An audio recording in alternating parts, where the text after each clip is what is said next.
Need to fix this knife. I can do better.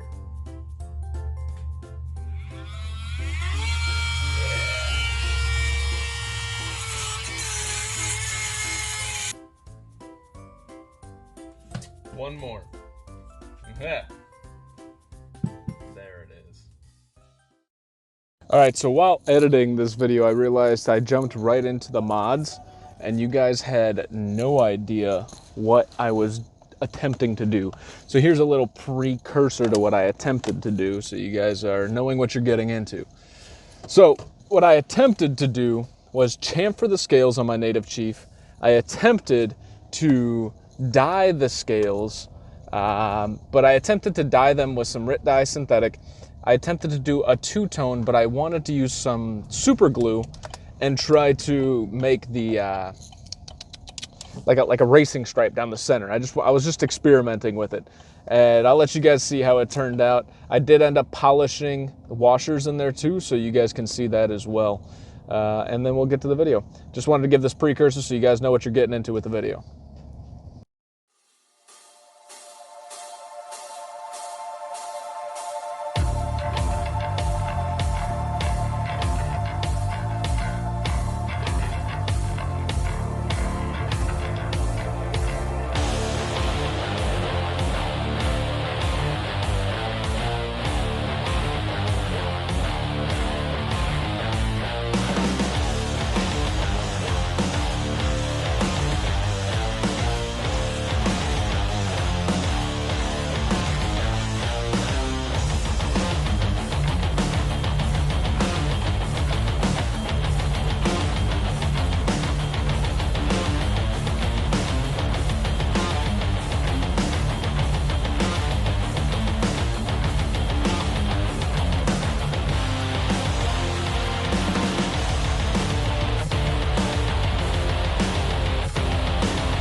Okay, so first and foremost, I am recording in my bathroom. I was trying to find a place where acoustics were decent. I don't know if this is going to sound right, but I tried a lot of things with the Little Native in M4, and it turned out absolutely awful. I think I still got more to do, but I was learning a lot as I went. What I tried to do was I tried to put a color stripe in G10 and then do another color stripe through, and I ended up, I wouldn't say I ruined the scales, but I would say that what I was reading online is that you can do super glue and it'll mask so that it won't take any color, right? It kind of worked, but A, I didn't get the dark color pop that I was going for. But B, as you try to cut straight lines in the super glue, what you notice is that you're kind of cutting into that G10. If anybody's ever done this or tried to do this, give me some pointers. I'm going to make some videos on this. This is kind of a learning curve for everybody. Not that you've tried to do this, but, you know, it's that, not that you tried to do this, but we kind of were interested in it, right? Like we could do like different dyes. 1 second. Sorry about that. So what we try to do is we try to do different dyes, and I've done two-tone color schemes going on here, and that's worked out pretty well, okay? This did not turn out well. I'm not mad because I can just go over it with this color. I actually kind of like this dark blue color with the black. I think it looks good, and I can just make it darker eventually. This was a mixture between green and blue because I was going for black. I wanted to do the black on black, and I realized my synthetic black was gone because I overcooked it, kind of like I did the blue, where it started to get hard as you were cooking it. Basically, that means you're cooking it too hot. It foams and it creates like a hard dye foam. It's interesting. You guys saw it a little bit. I haven't edited anything yet, but you saw it a little bit. The first thing I did try to do, which I wasn't mad about, is I tried to kind of chamfer the edges, which you have to make sure that you're wearing a respirator or some sort of face mask because this stuff is not good to breathe in. But I did successfully chamfer the edges on this to where I don't think it looks too bad. Let's see, in hand, it honestly, I don't know if I notice it. I would love to say, yeah, it feels 10 times better. I don't know that I notice it. But I think it still feels good. I love this little native, or the native chief. That's why I decided to mod it, right?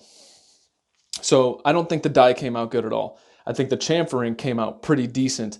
And then the last thing, I've never taken apart a lockback before. This is the easiest knife I've ever taken apart. It is incredibly easy. It's insane. And then once I smoothed out the bearings, I polished the bearings, I mean, I have really good action on this guy. It was already pretty decent, but the action on it's phenomenal. The Native Chief is probably the only lockback I thoroughly love. And you guys might be saying, oh, you killed that thing. The JG10 looks great. Now you killed it. You're right, but it's my knife, right? And you guys can learn from my mistakes. So what we did learn, chamfering the edges is pretty easy. It turned out all right. You got to find your angle, and I kind of did multiple angles to get to the one that I wanted to. And I used 1,000 grit on that cheap belt sander that I was using. So 1,000 grit's going to not be aggressive at all. And I wanted something that was really forgiving. I would rather take my time and try to mess around there. As far as the coloring goes, we already know how to color with synthetic dye. Only use synthetic. Trying this racing stripe down the middle, which, let's be honest, if you ignored that racing stripe, it looks pretty cool, right? So I wouldn't call it a complete failure, but the failure was I tried to do like a design. Second to that, I actually had the only super glue, or hot glue that I had. I used a hot glue gun to put that bead there, was a glittery green, which was a little frustrating. And I did, as you're peeling it up, you have to be super careful because with this texture, you can actually get under the G10 with a really sharp knife. I had my Spyderco Para 3, and it actually kind of cut into the G10. I do have some lines where I was cutting a little bit into that G10, and I don't have an answer for that yet. But either way, it was fun. I learned a little something, and I might not even try to do this again. I might just fix this color, show you guys later on, and just live with it and accept that I can't do, designs in G10 like I want to. I would rather do the tie-dye dip. I think it looks so much better. This was kind of difficult, kind of annoying, and I just wasn't happy with the outcome here. All in all, it was fun. We learned something, and I made the knife smoother, so that's fun. Real smooth, guys. This thing, for a lockback, stupid. And yes, it is large, it's too big, and I like smaller knives now, but I freaking love this, and it carries so well. So this is the Spyderco Native Chief. We chamfered the edges. We tried to die with the racing stripe and failed miserably, but learned from my mistakes. Yeah. And I think the without having the back in there, so if I were to take, and I don't know if I can do it with this, I wasn't ready for this part of it, but if you were to take something and stuff it in there, the color gets much darker, right? Because there's no liners in here, it gives this translucent color, and I'm not sure if this was the right knife to do it because it might have popped more if you could see the color better, but because there's nothing and it's more translucent, no matter how much you dye it, it's going to be semi-translucent because there's nothing stopping that to go through, that you really don't get as much pop in your color. So that's another thing. It's not the jade. It's the fact that there's no liners to block off. Hold on, I'll be right back. So to demonstrate that it's not the jade, it's actually the fact that there's no liners, take a look at that color and then watch this. See how that color gets darker? It's hard to tell because I'm seeing it in the light. All right.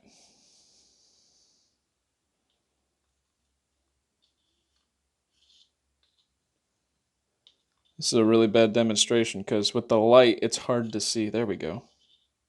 Look at that. See how much darker it gets?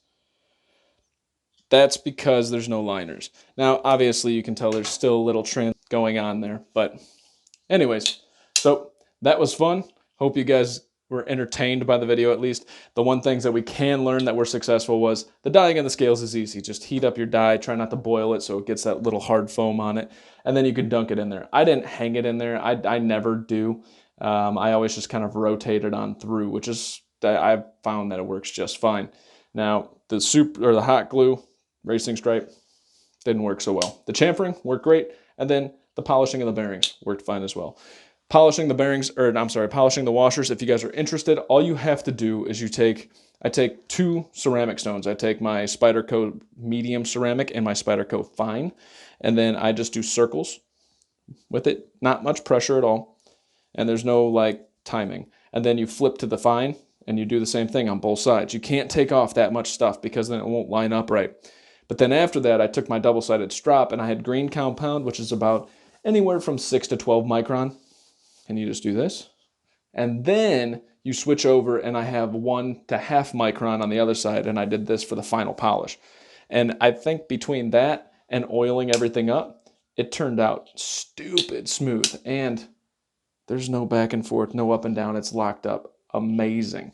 This knife is really smooth now, really ugly, and we'll fix it later. My name is Tyler. This has been Everyday EDC from the bathroom, looking at the wrong side. You guys are just going to have to deal with me looking over here. I hate looking over here because I'm just going to look over here. Sorry, I'm not looking at you guys, but this is Tyler, Everyday EDC from the bathroom. You guys stay sharp, stay safe. Don't try the hot glue unless you're ready to just own the consequences because it didn't work out for me. Have a great day, guys. Hey guys, if you liked what you saw, don't forget to subscribe. Also, don't forget to hit that like button and or leave a comment. The whole reason this channel was created was to interact with you guys and just share the love of knives. So until next time, you guys stay sharp, stay safe, and have a great freaking rest of your day. Thanks for watching.